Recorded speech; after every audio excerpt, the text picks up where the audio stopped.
Okay, it's 7 o'clock. I'll call the meeting to order.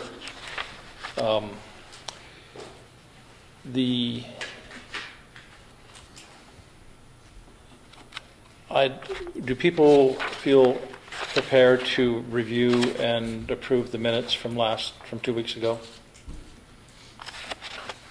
I distributed them by email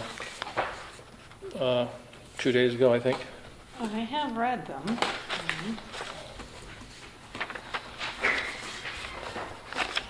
And here's Brian.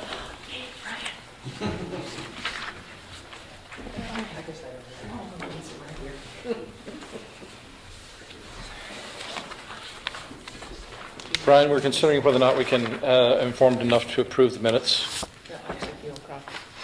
This is for Brian. Oh, I gave him one. Okay.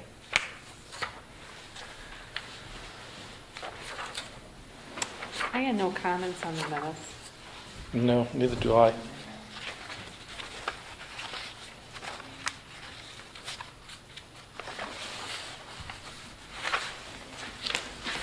Okay. Have you had a chance to look at the minutes? I did before, yes, I didn't have any comment on that. Okay. Then have a motion. I'll move to approve the minutes as presented, November 20th meeting minutes. Okay. All in favor? Aye. Opposed? Okay. Okay, each of you have first a privileged letter that should not be distributed further or shared with anybody outside the board, which I think you've all had a chance to read. And then also attached to my packet on the minutes is a test excerpt from a book on non-conforming uses, of the tests for change or expansion of non-conforming use that you've seen, or hopefully you will have had a chance to look at. And then you have also in that package the draft decision I prepared a week or so ago, which we can decide if we want to try to amend or do whatever. So this, I continued the public hearing, so I will open the public hearing. We're still deliberating, I believe, but we have the hearing open, so if we wish to ask questions or take additional testimony, we can. So if people want a little bit more time to review the materials that you have in front of you. I know, Brian, you just came in. So why don't we take a minute or two?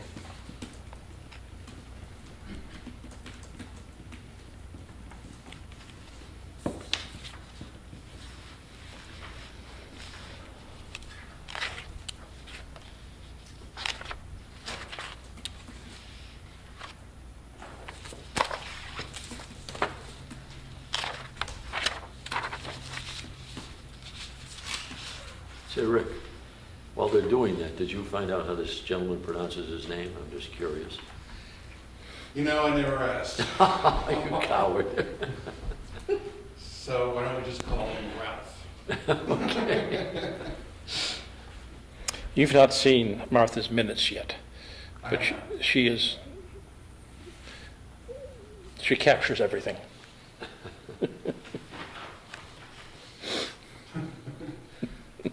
Well, I look forward to seeing it.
Can I ask who listened in on the call? This was Dave Mason and myself.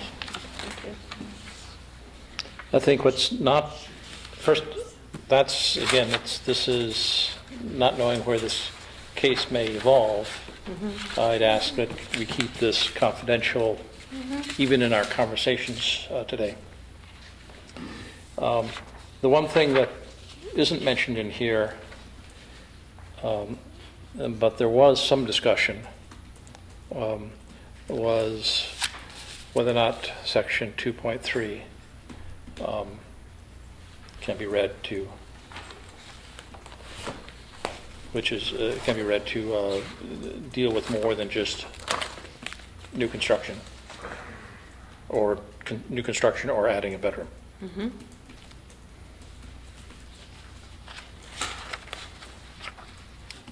But I think we have, I think we should have either have discussion or as to whether or not we believe there was a abandonment of the prior single-family use or a change in use.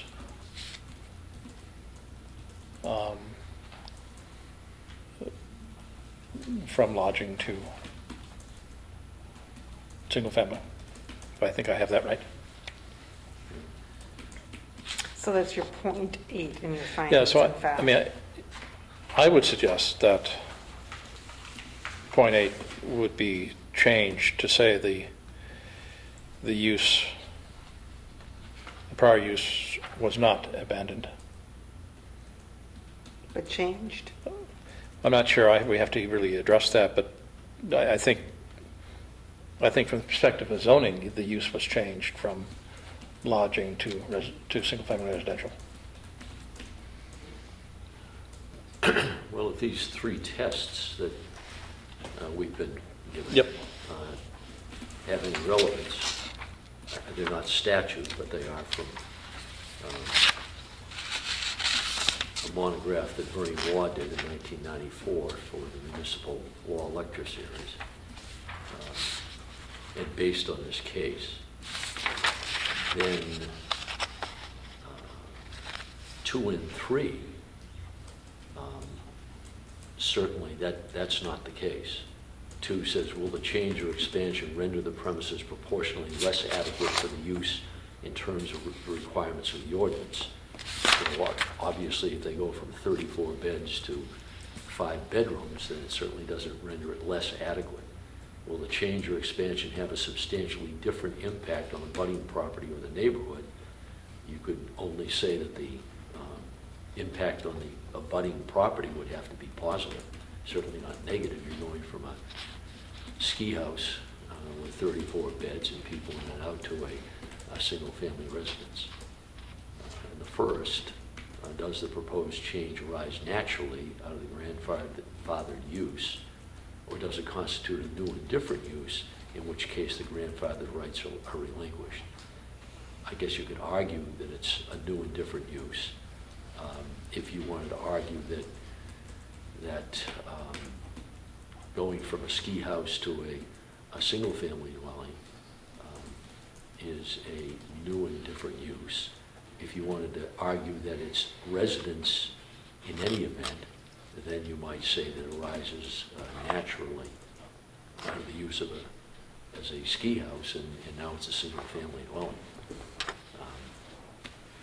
I mean, if you have to meet these 3 tests in order to say that it's that it wouldn't be allowed, that it is a change, and therefore then I think that's difficult. And you know, Dave and I had the advantage of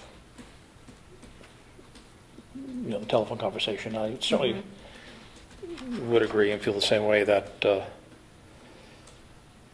it meets the test for a change or expansion of a non-conforming use.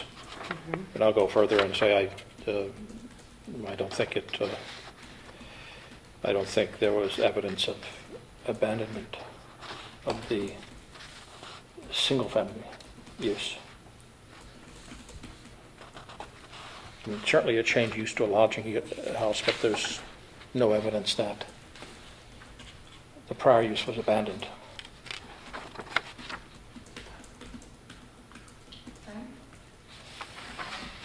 Since it's still open, is the fact that the house is somewhat in the description given by the building inspector uninhabitable, is that an abandonment of use if you can't live in the house?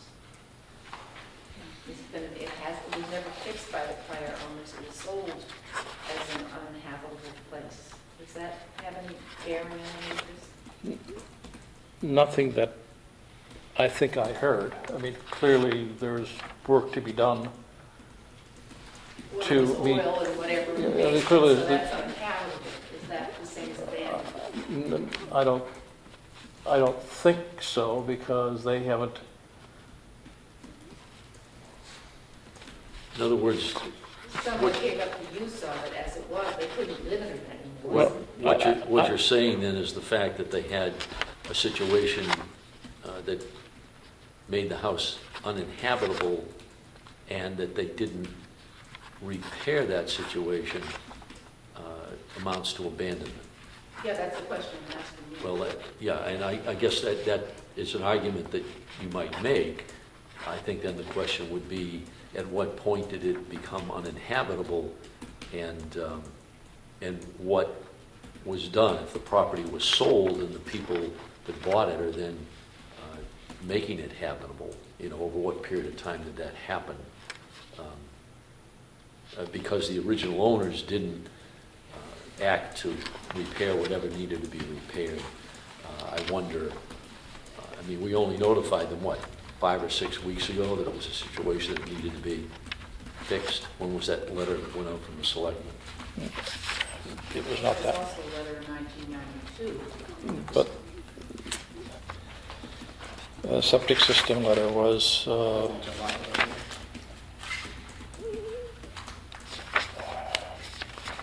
yeah, but I think, and it's, even though they did not immediately do the work that would have to be done, it was May 2013. The house was uninhabitable. No, I know, but that they didn't fix it immediately, you'd have to argue that by not fixing it immediately, they were stating an intent to abandon its use as a residential property. I think that would be hard to do. There's that. And then our zoning ordinance says that if you don't abandon it for a period of 6 years, that you retain That's true. the non-conforming use. So I think relevant for how long it's been, if you wanted to make that argument, I think it becomes more difficult because our ordinance gives 6 years. And how does the change of use or possible change of use play on this? Well, I think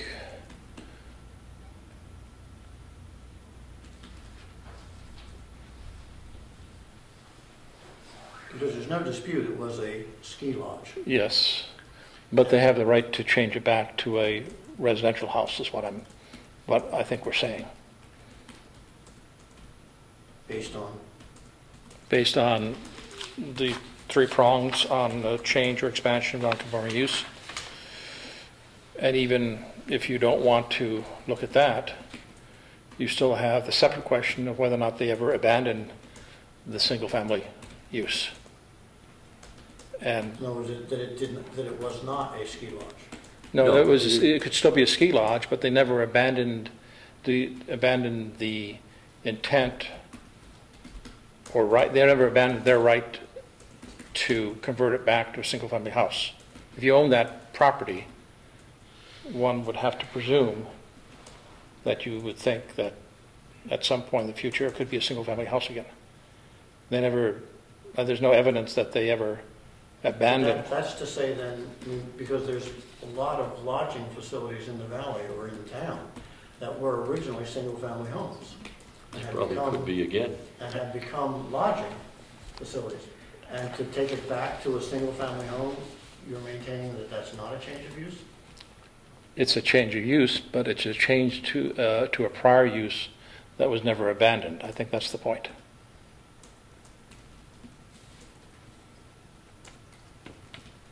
So one could simultaneously have a single-family dwelling unit and a lodging facility in the same property. They have They a, do they now, do- the one right across the street. they have a structure that is currently being used, or was being used as a lodging house, but the owner the owner never abandoned their right to, I mean, the argument would be, it was operated, or it was used as a lodging house, but the owner of the property never abandoned their right to use it as a single-family house. That's one argument. The second argument is, even as a non-conforming use, they have a right to change it as a natural change or expansion of a non-conforming use. And in this case, you wouldn't be arguing the difference between lodging houses and single-family homes. You'd be talking about residential use, people residing there, living there, cooking there, sleeping there. That's what you would be saying. And So you're saying that the town makes no distinction between a lodging facility and a single-family residence? Well, they do. No, they make a distinction by the way they handle it. There's no distinction on the tax records that says this is a lodging facility. I mean, there's a name, but certainly the tax records don't reflect anything different. We don't tax it any differently. So when it's appraised, it's not appraised as a business? No, as a matter of fact, but how do you appraise a business? I get it. Did they appraise it and say, we're going to appraise this on the basis of the income that you generate? Makes it a going business, and just generally that stuff's not appraised that way. That's how they do it, Rick, you're saying? No, I'm saying that if you were going to appraise it as a business, but that's not how our tax appraisers approach a piece of property. So for example, the Carter Notch Inn is appraised as a residence, not a lodging facility? It's appraised as a piece of property. I don't think there's any difference in the way they approach the appraisal because it's a bed and breakfast as opposed to the way they would approach it if it were a residence. I don't think there is any difference, because what would the difference be? They'll look at the number of bathrooms it has. When an appraiser appraises a property, I believe they look at the comps of what a bed and breakfast like the Carter Notch Inn would sell for. Not what it would sell for. They look at the highest and best use, Yeah. not as a residence, but as a business. Right. And that's how it's appraised. And that's really what this issue is about, whether it would be appraised as a 5-bedroom home or a 2-bedroom home, when you come right down to it. I thought we were talking about a ski house or a single-family home. That's what the decision would be based on. But in the appraisal, in other words, if it was a 2-bedroom house, it would be appraised differently than if it was a 5-bedroom house. Probably, yeah, sure, I suppose.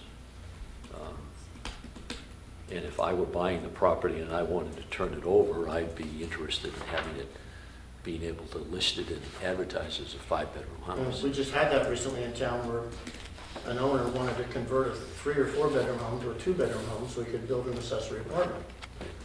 But let's keep in mind that we do have information that there's a test for abandonment that requires the property owner to show an intent to abandon and make an overt act or failure to act, which carries the implication of abandonment. Where is it? You're saying that the ski lodge was not abandoned? I think he's saying I'm saying just, what I said, where is the overt act or failure to act which carries the clear implication that they intended to abandon the property As a single-family as a house. single-family house. I mean, they kept the bedrooms. They didn't even knock the walls out, they kept. Yeah, I mean, that's a different issue, I think. Well, no, I say, if we're saying they abandoned the use as a single-family home, they went to a ski lodge. And now this is a change of use. Well, then, according to the information we have, then we have to look back to see where that abandonment took place.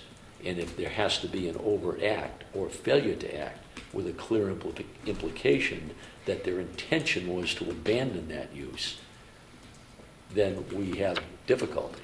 So I would say, where is that overt act or failure to act that has that implication? It was their intention to abandon the use of that I property. think you could make the argument that the abandonment occurred when they converted it to a ski lodge. They abandoned it as a residence and made the overt act of being a ski lodge.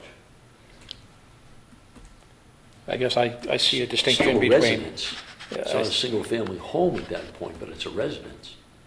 Well, I think a motel is a residence Okay, right. for many people. Yeah. But, I mean, if you're looking for an abandonment, that would be where, in my mind, the abandonment occurs. Well, there's no question the use changed to lodging house. But, I mean, I think what we're saying, at least what I'm saying, is somebody can change the use, but not abandon their grandfathered rights to a prior use. At least that's what I understand the issue to be. I happen to disagree with it. Yeah. I mean, what I mean to say is, I appreciate that you're viewing it that way. I mean, it's a complicated set of facts, obviously. Yeah, it is kind of complex. Our thinking last time was that if it was a single-family dwelling, we were talking about abandoned, it became a lodging home, if it was now going back to being a new dwelling unit. If this is a change, are we saying then they don't have to be approached as being new dwelling unit? I think what we're That's saying right. is that, That's essentially the difference? yeah, well, first, clearly they did change their use, and they Okay. had a right to change their use. And now they're changing it back. They have a right to change it back if you look at those three prongs, or at least one can certainly make that argument. You know, so argue the other way. But more to the point, they never really abandoned their right to use it as a single-family house. So we get then to, you know, they have a right to use it as a single-family house, as a five-bedroom single-family house. And we can stop there, because that's really all you need to, I think, make the decision. But, you know, there's a separate issue of whether or not 2.3 applies to changes in use. It only applies to construction. And unfortunately, it's certainly less than clear. In fact, the only clear thing is it applies to new construction. And, you know, one lesson out of this is, I think, the planning board clearly needs to roll up its sleeves a little bit and see how 2.3 as well as 6. Section 6 need to be revised, because it's, you know, it's not clear at all. And 2.3 in particular, I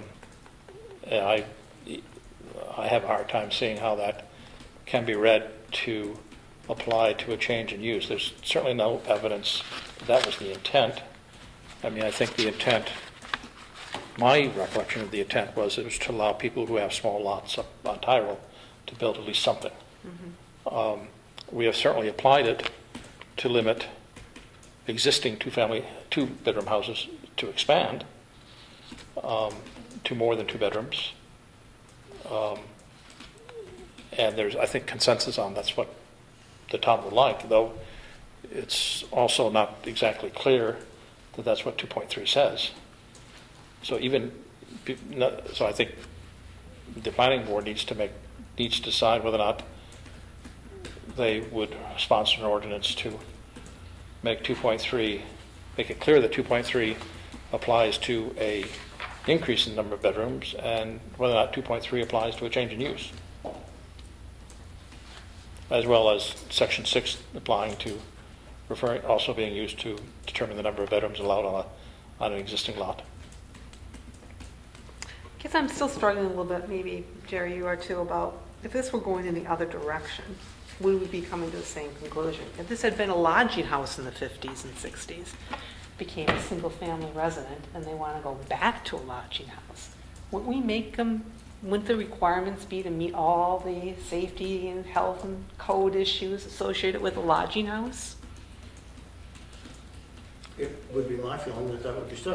I mean, And what are, well, again. and then, isn't that what we're trying to do here, is talk about the Yeah, but safe health and safety No, associated with septic? Here, Okay. no, here though, I mean, I think there are all sorts of rules that a lodging house or any commercial establishment have to meet.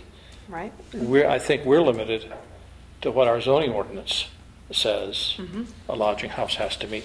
I don't know what a lodging house has Oh, to meet. I'm just saying, from a change point of view, though, it is a change, and we still have health and safety issues that our ordinances are trying to address. Well, we know that it seems to me that maybe the key is our discussion about abandonment.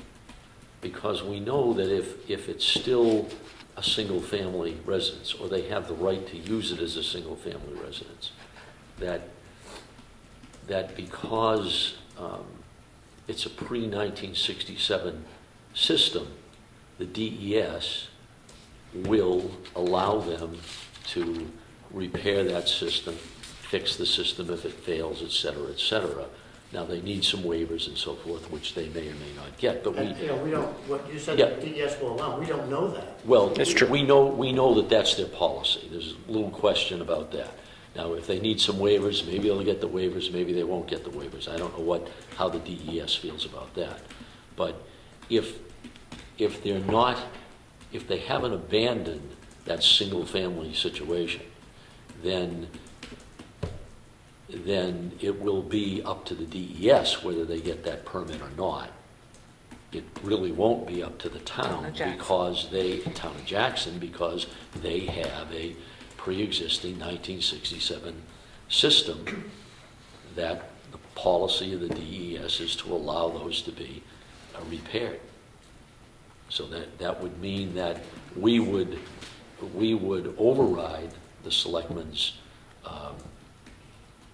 what do I want to say, action.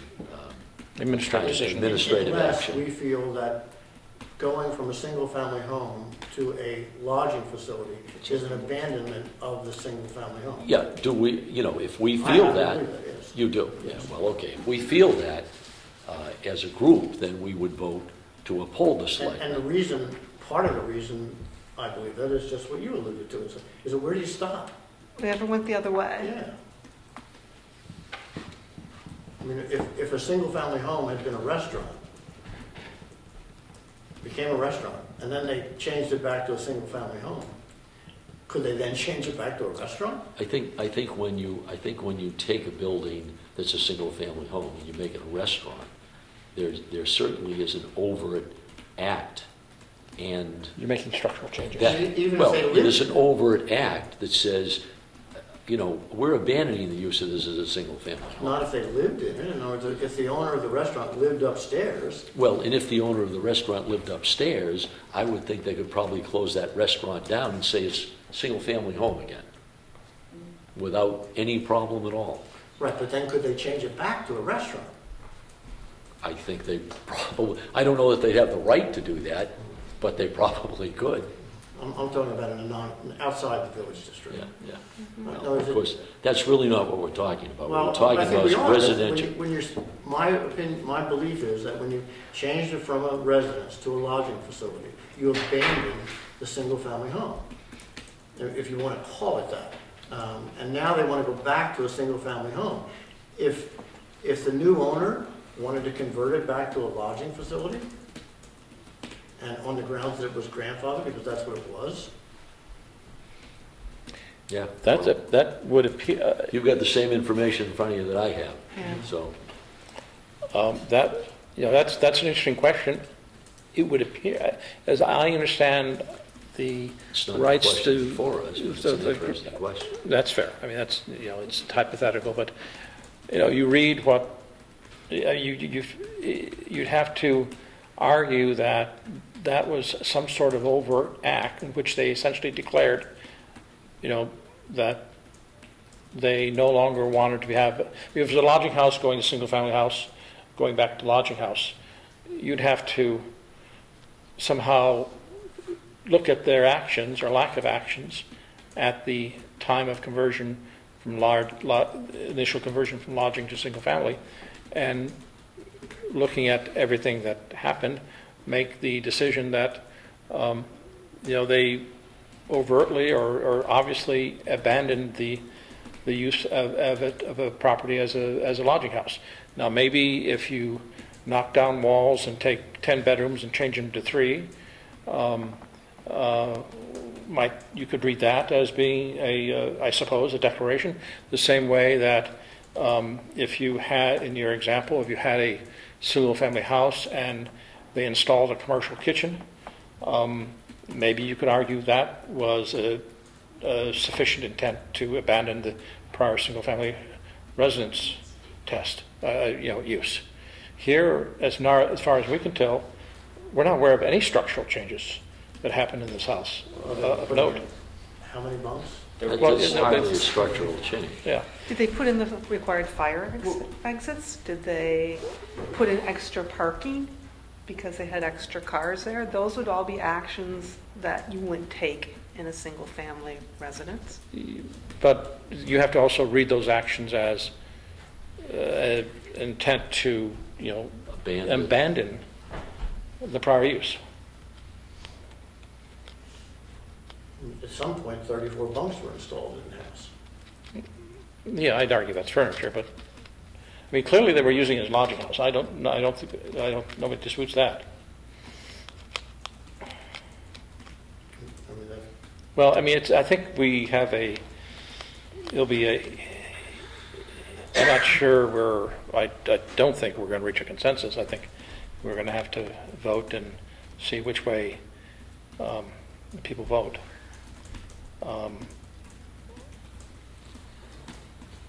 I do think we have to both address the issue of,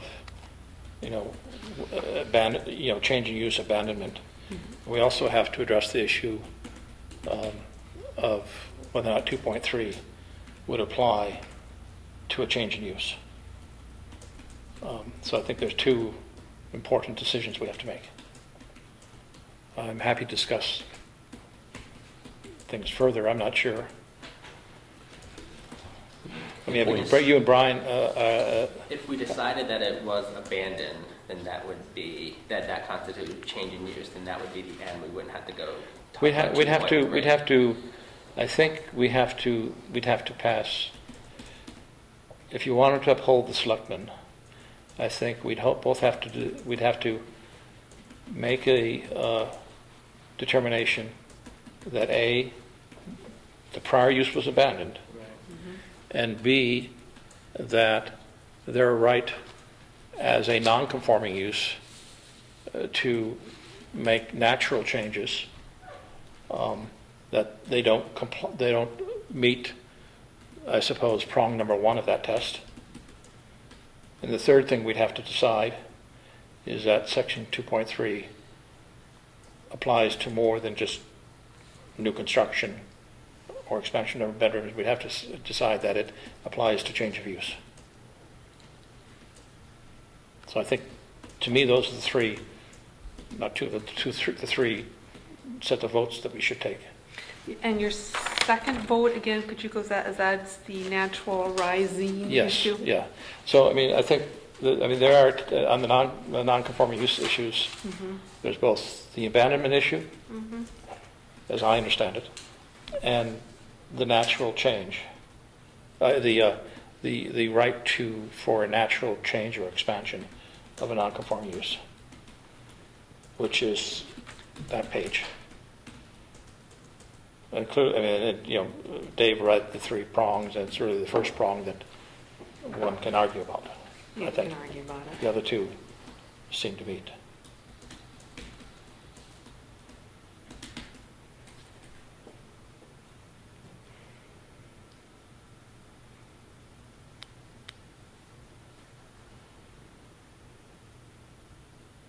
But all 3 prongs have to be met. All 3 prongs have to be met, yes. Well, those are the 3 questions. So the way they're phrased here, I would say that when it says, will the change or expansion render the premises proportionally less adequate for the use in terms of the requirements of the ordinance, they're not saying that's what you got to do. They're saying that's the question, and if the answer is yes, it would be less adequate, then, that's a reason to say this is not a good thing. In this case, we've got something that's more adequate than it was in the last use. 5-bedroom house with a system designed for 5 bedrooms, even though it doesn't meet our soil requirements, is certainly more adequate than 34 beds in a ski chalet with a cesspool. So, And actually, that's probably the argument why if somebody had a lodging house, and then will the switched it to change single expansion family. substantially different impact? Well, it will have a substantially different impact, a positive impact, and that's what they're driving at there, not that it has to have a substantially different impact, that it, is it going to be worse for the people around it? The first question is the one I think they failed. Arrives naturally out of the grandfathered use. Well, it's a residence with 5 bedrooms. Now we decided to make it a single-family residence instead of 34 people in bunk beds. I don't know, that seems fairly natural. I'm not questioning that, in fact, I agree with you on Yeah. that. But to me, it doesn't meet the first question where the change arises naturally. It's a change of use. I mean, Well, a change of use is not natural no matter what the change is. It's a what change. this is saying is that you're allowed a change of use if the change arises naturally out of the grandfathering use. So they were using it as a ski lodge. It was residential. The building has 5 bedrooms in it, has always had 5 bedrooms in it since 1921, I guess, or 6 bedrooms actually, 1 on the main floor, 5 on the second floor. So is it a natural change to say, instead of having 34 bunks in here, I think we'll change this back to a single-family dwelling with 5, 6 bedrooms, whatever they're going to do? That seems natural to me. But look at the parentheses, because it says, or does it constitute a new and different use? And I think what Jerry's saying is that it does. And that would relinquish the grandfathered rights, that the Yeah, change. okay. Well, that's one could certainly make that argument. I mean, this, I think that's what- Exactly, yeah. Yeah. I mean, there are a lot of Supreme Court cases on this stuff. I mean, it's, Not 1 a month. okay. So, this is not, unfortunately, there's no clear, bright lines here. We have language, we have our own common sense. I mean, practically speaking, if we affirm the selectmen's decision, it's my guess, that the selectmen are not going to ask them to knock down walls and change 5 bedrooms into 2. I wouldn't expect, I don't see any reason for them to do that. And so it's going to be 5 bedrooms. It's also my guess that it has not been the selectmen's habit to go into homes and count beds. The state building code defines a bedroom as a room with a bed in it. So in terms of enforcement, I don't see that there is going to be any enforcement, other than in the future, if there is a failure of the system, the town would then have an enforcement power inasmuch it is assessed as a two-bedroom home. Well, the town would have an enforcement power if there's a failure of the system in any event, if it's failed as it has. If they wanted to take some action to enforce this cleanup, which they probably didn't because it's relatively recent and waiting to see what happens, they've got an enforcement power. It doesn't need to be a two-bedroom home in order to have an enforcement power when you've got a failed septic system. And you've got effluent running all over the ground and into a stream. You don't need, you know, in other words, you don't have the right to have that situation exist just because it's a 5-bedroom home as opposed to a 2-bedroom home. Well, you know, Jerry, I mean, one could speculate what the owner might do. I mean, right now they have five rooms on in 1,000 square feet. So what's that, 200? 5 rooms and 1,000 square feet. Is that, That, by the way, that doesn't meet current. yeah, no, I know. And I thought, looking at the layout of the rooms, one might speculate they may reduce the number of rooms anyway. But again, I'm not sure how that matters. It doesn't to us. Yeah. I think, to me, I think it's, we have, I think, 3 questions to answer. And how you decide on those questions will dictate whether we, you know, uphold or overrule the selectmen. Can we just spend one more minute Sure. on 2.3? 2 point. Yes. 2.3, because it certainly says construction of a dwelling. It doesn't say modify, whatever, it does say construct. So I've always had a question as to how you apply this to existing buildings. We had the selectmen coming in and saying they have applied it to existing buildings. We've had also Yeah, testimony in from. particular, if they were going to do an expansion. An expansion, Yeah. of the but building, there is some construction. he also said there was an example where his system failed and he had to take out bedrooms. So there was no Yeah. expansion, there was That was John Allen, and I did email him asking him for more evidence on what he did that caused that change, and whether it was the town or somebody or DES requiring the change. And he emailed back saying that. Okay, so you have more information. I think the question that we put is the construction of a new septic system, because it's not a repair. It's a cesspool. They're not going to repair a cesspool. No, that's right. They're going to construct a new septic system. And And what did John say? That's construction. That's what. And that's a question you have to answer. Except 2.3 doesn't talk about construction of a, it talks about construction of a It dwelling. doesn't talk about change of use either. No, and it does not. It does not. So those are definitely 2 hurdles here. But I was trying to understand is whether the town's already interpreted this paragraph in the way that John Allen said it was, or was there a piece of evidence or circumstances in his case that we didn't hear? he was unable to provide Okay. details on. He couldn't even tell. He wrote back. I can look up the email if you wish, but he said he couldn't even find evidence that it was done because I of think DES or John because of the Allen's town. situation was pre-section 2.3, Was okay. I think. So. Oh yes, 1982. Yeah. yes. Okay, so this came in 2006. Well, that's actually important because when you look at an appeal of an administrative decision, our directions are that you have to be fairly literal in your interpretation. So, I mean, certainly there was evidence from Burr that 2.3 is currently being used to restrict. expansions. Expansions. Yes. And even that is an important thing, yeah. And as I said earlier, even that is something that the Went back and zoning, looked the at it. planning board probably be needs to clearer. work on. If you view it in the strictest of terms, it sort of takes any enforcement power away from the town. In maybe this situation, now, it still has, 2.3 still has enforcement in other situations. Certainly if it's an undeveloped lot. Right. It's not a But I'm substitution. talking about where people are expanding, yes. Or rehabilitating an existing property. But there's going to be construction. Well, there's going to be construction, expansion construction, or, Well, I think, you could argue that, changing windows is construction.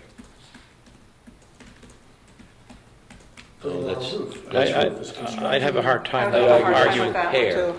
Yeah, That's repair. That's repair, yeah. and I have a hard time even arguing that that was the intent of the town when this was passed. Yeah, that, again, when I went back and I looked at the directions on appeal of administrative decisions, it does say that you have to be fairly literal in your interpretation of the ordinance. And it may not be written the way you want it to be written, or what the intent was, but you have to be careful on it. Mr. Chairman, I don't want to talk out of turn, but, and if you tell me not to. Probably, if I start taking testimony from you, I'll have to take testimony from other people. And what do you, just, I was just going to suggest, I'm not going to give any testimony, I was just going to suggest a way of attacking it from an analysis point of view. 2.3 or? Yes, you're talking about doing 2.3 and the 3-point test. Well, actually, we're talking about three things. Whether or not the use was abandoned. Number two was whether or not the rights to a change in a non-conforming use are complied with, which is a 3-point test. And the third thing is whether or not our zoning ordinance, section 2.3, applies to change of use. Right. And I think, what I was going to suggest is you deal with the 2.3 issue first, because if you determine that 2.3 does not apply, I think you're done. well, I think, yes, that's, So why not take the easy one first instead of, I'm not sure that's the easy one. Actually, But, that's a good one either. Is- Frank, okay. Yes, may I speak also? yes, and then I'm going to be quite cut and get off. Just as an aside, I believe when I was on the ZBA for 6 years, there is something in the case law that says if a town has interpreted a particular section of the zoning consistently in a way that everybody agrees with, that in effect becomes interpretation, whether or not the language is clear or not. And I believe the testimony that John gave and the testimony that Dave said and that Bert gave is that regardless of how the language is written, it has been consistently interpreted for these situations when these out of compliance properties do something like expand or change the septic system. I guess I disagree with your characterization of I just wanted to testimony. throw it out there because that's the way I Okay, recall. because, I mean, there was also testimony that, if a system fails and it's on a non-conforming lot and there's 3 bedrooms, the town does not force them to only have a 2-bedroom house, a 2-bedroom septic system. John admitted in an email that he can't state whether his situation came from the town or DES. So I guess I understand what you're saying. I would not agree with the characterization, but. Are we at a point where we could vote on? Well, Jerry, I'm sorry, Joan wanted to discuss 2.3 a little bit more. I said my piece. I Okay. don't know if anyone else has any comments about it. Well, if not, I'm going to suggest we go through each of the 3 questions I raised. Okay. So the first one is, can we make a determination that the owners of this property, either by an overt act or a failure to act, have abandoned the use as a single-family house? So that's the question. And so vote yes if you feel they abandoned it, and vote no if they did not abandon it. So all in favor of declaring that they abandoned the use, raise your hand. I've got 3 that the use was abandoned. And There you go. I vote no, and you vote no. So Two, that the use was not abandoned. Okay, so Say this, that again? the vote was 3 in favor that It was it abandoned. was abandoned, and 2 against that the use was not abandoned. So the next test that we have to pass all 3. The second test is whether or not, as a non-conforming use, the owner meets the 3 prongs for a natural change or expansion of a non-conforming use. Change. In this case, it's a change.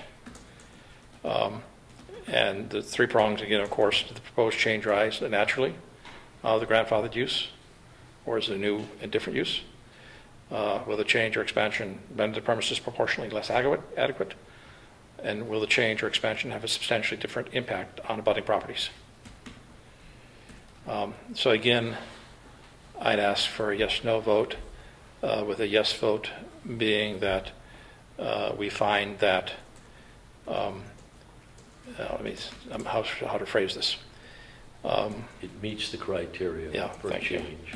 Okay. No, if you don't think it meets. Yes, would means it meets the criteria for change, which means they can make the change, of course, or no, it does not meet the criteria. So in a sense, voting, I'm confused. yeah, I am too. I'll say, you'd be voting yes to say that they have met the criteria for expansion or change of a non-conforming use. Voting yes means that you're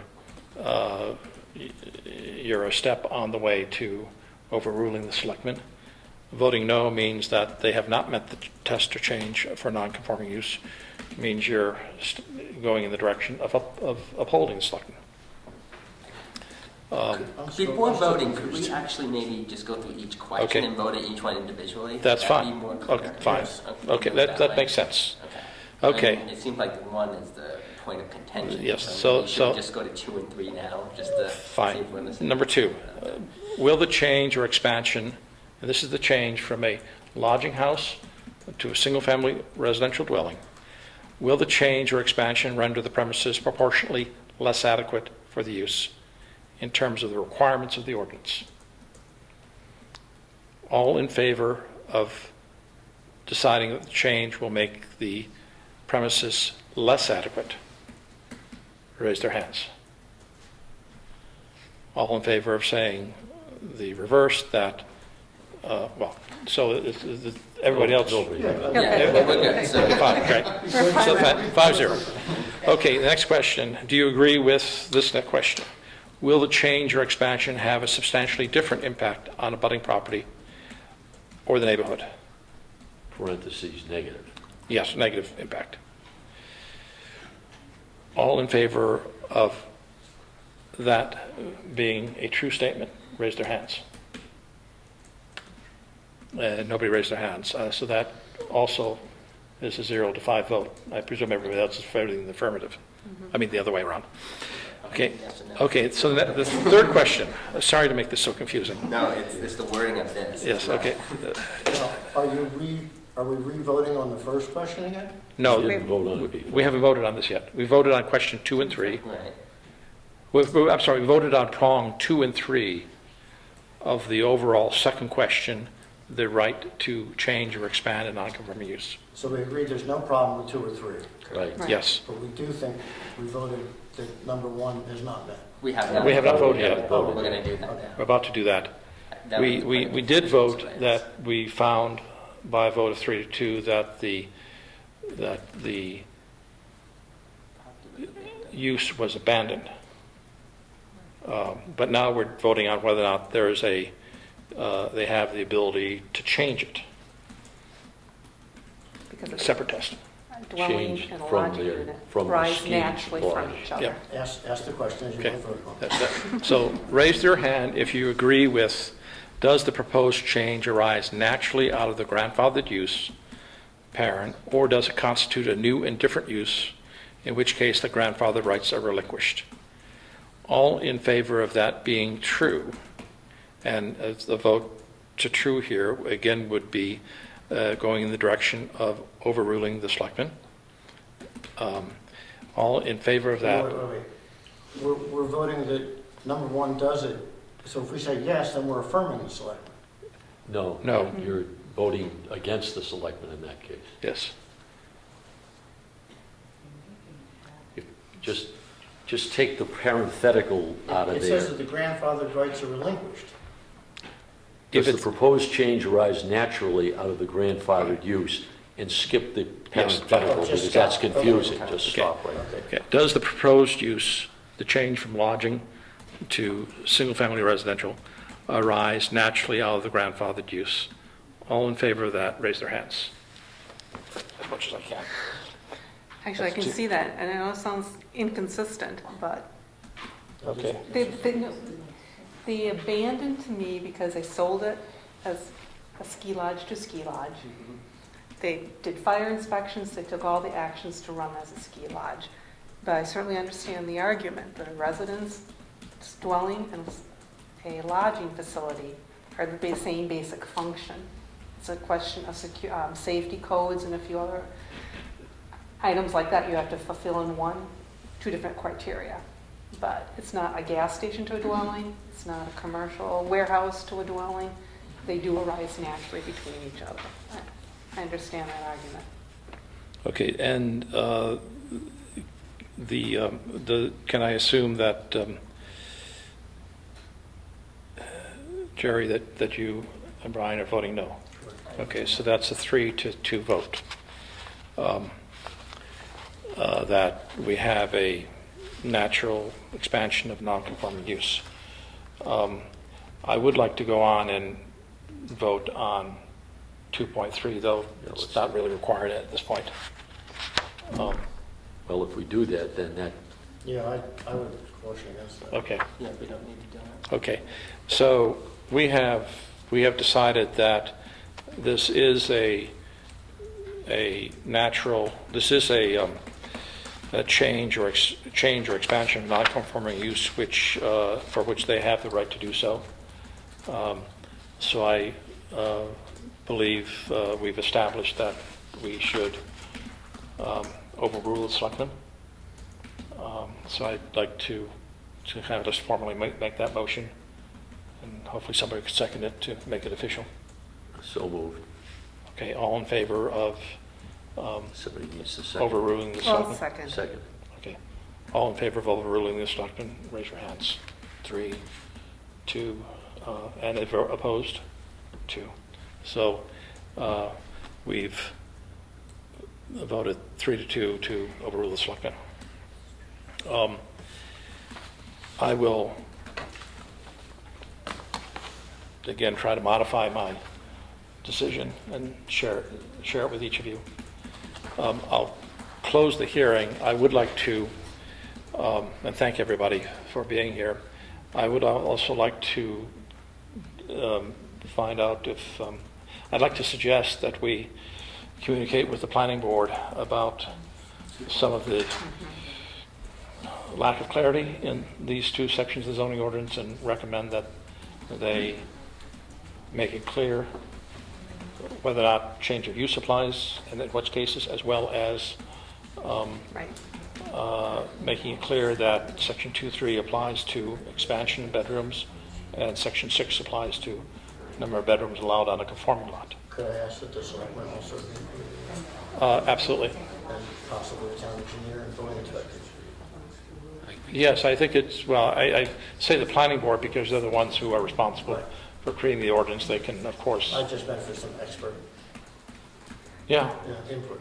Yeah, well, the the planning board will have to figure out what to do, and I'm not on the planning board anymore, so you can talk to your wife about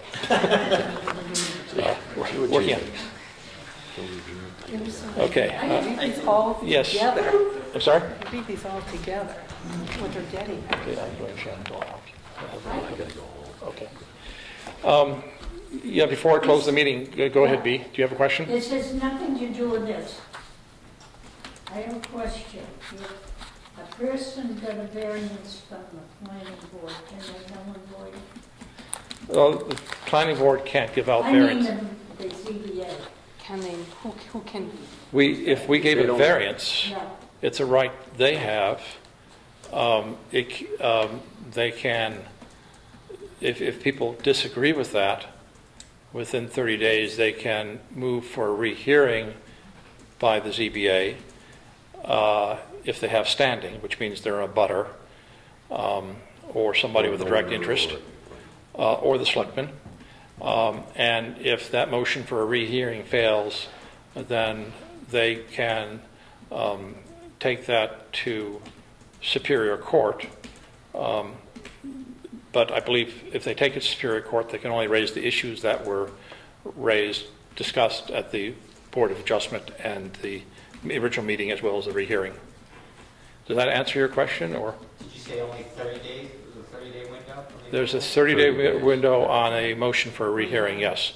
And you can't appeal to Superior Court unless you've done a motion for a rehearing. Right. This is a situation where somebody applied for a variance. They got the variance with conditions attached to it, A, B, C, D. Right. They have since found out another way to resolve the problem without needing They don't that need a variance? So they don't need the variance. no, So they don't want to. that's what Then I'm So they they don't- don't need the variance, and they don't want to have to comply with conditions A, B, and C that were attached to that variance. So can we rescind that, or can you make that? Well, the variance, If they don't need the variance, then it has no, yeah, they well, don't have to worry let about me, it. let me answer it this way. I think, of course, the variance goes with the land, so it's a right I think that parcel has. But I think in terms of what they're trying to do or not trying to do, I think the proper thing would be for them to approach the building inspector, if that's the relevant person, and explain what they're doing. And if the building inspector says yes, then that's fine. If they not knowing the particulars of what you're referring to, I hesitate to say anything other than, if you don't need to make use of the variance, talk to the building inspector about what you want to do and make sure that he agrees that you can do that. If you disagree with the building inspector, then you can appeal an administrative decision, such as what we just did here. Yeah. Thanks. Right? That's right. Okay. Yeah. That's all I want to know. Great. Well, thank you for setting through all of our tortured motions on grandfather says. I'd be love to take a motion for adjournment. Move we adjourn? All in favor? aye. Aye. We're adjourning. Oh, Great, Annette. we can agree on this. Thank you. Hey, it's a difficult thank you. case.